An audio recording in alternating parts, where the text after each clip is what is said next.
I've had these moods, these dark moods. They come and they go, and I get out of them. And as I got older, I found nutritional, let me put it to you this way in plain English, running, we know that. Exercise, we know that. Everyone knows this. If you're a healthy person, you know how to do it.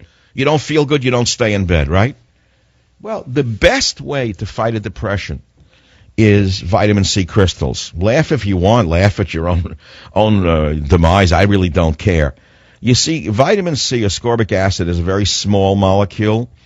It's literally about the same size as sugar because it's actually synthesized from sugar, although it doesn't have the same effects as sugar. The fact of the matter is that ascorbic acid crosses the blood-brain barrier as faster than heroin does. I don't know if you know this. There are many ex-heroin addicts who know what I'm talking about. In fact, many, many years ago, when I was in this field of neurobiology and neurochemistry, I told you I wrote a small book called Reducing the Risk of Alzheimer's, and I spent a lot of time studying brain scans, a lot of time studying the brain. I don't claim to be the greatest genius in the world in it, but I have a reasonably good intelligence, and I got to the bottom of the literature, and I discovered something interesting. There was a hospital in the Bronx at that time that picked up my book, Reducing the Risk of Alzheimer's, by the way, and then they looked back at some other book I had written, which was called, I believe it was called Getting Off Cocaine in 30 Days. I remember the book now. I did write a small book on it. I've written so many books because I've been in so many areas. And they said to me that the program worked, and it worked very well for people who were addicted to heroin at the time. Now, the reason it worked is because vitamin C is a very powerful antidepressant. In addition to have many other phenomenal qualities, it's one of the reasons the medical establishment has tried to debunk it. After the great genius of vitamin C therapy, Linus Pauling, died, the Lilliputians at the Mayo Clinic and elsewhere ran false studies using either doses that were too low or inactive sources of it.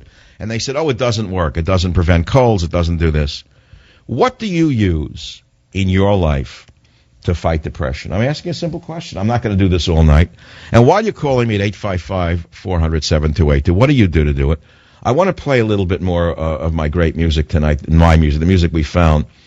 We had played Benny Moré, we played Orquesta Aragon. How about another Benny Moré, Como Fue, on the Savage Nation? Como Fue, 855. No, that's too depressing. No, El Bodeguero by Orquesta Aragon. El Bodeguero by Orquesta Aragon. It's a cha-cha-cha. I don't like it. It reminds me of teased hair and Jackson Heights. I don't want to hear it. No. Again, Canoe and bad perfume. I don't want to play that. No. And leather seats that were covered with plastic and cold nights in Alley Pond Park. No, I don't want to hear that one. No, thank you. Let's go back to the top. I want to hear, where was the good one that we had earlier on the show? There was a great one. Victor in Miami, Florida. Victor, welcome to the Savage Nation. You're listening on what? WFTL or what? Where are you listening, Victor? Welcome to the program. Maybe the last 6 months, and I agree most of the things that you say. And now you talk about my country, Cuba. What you say is the real truth. All the good music, all the good things, all going from Cuba since the communists took over. Cuba is like a desert. Cuba is something horrible. When they took over, they destroyed my island. That's right. They destroyed the spirit of the wonderful Cuban people. They took their heart out of them. It's exactly what I see going on in this country, Victor. You can almost feel it through the music in America. It was once a bold music. It was a music that was bold and masculine. And look what the music has become wherever you go in America. It's whiny chick music. Every department store, every elevator, whiny chicks whining about something. Where is America? You can hear it in the music. It didn't start under Obama, but boy, is it escalated. Oh, this president is doing the same thing Castro started to do in Cuba 54 years ago. The same thing is happening. See that? Victor, I'm really glad you called because I see it and I hear it.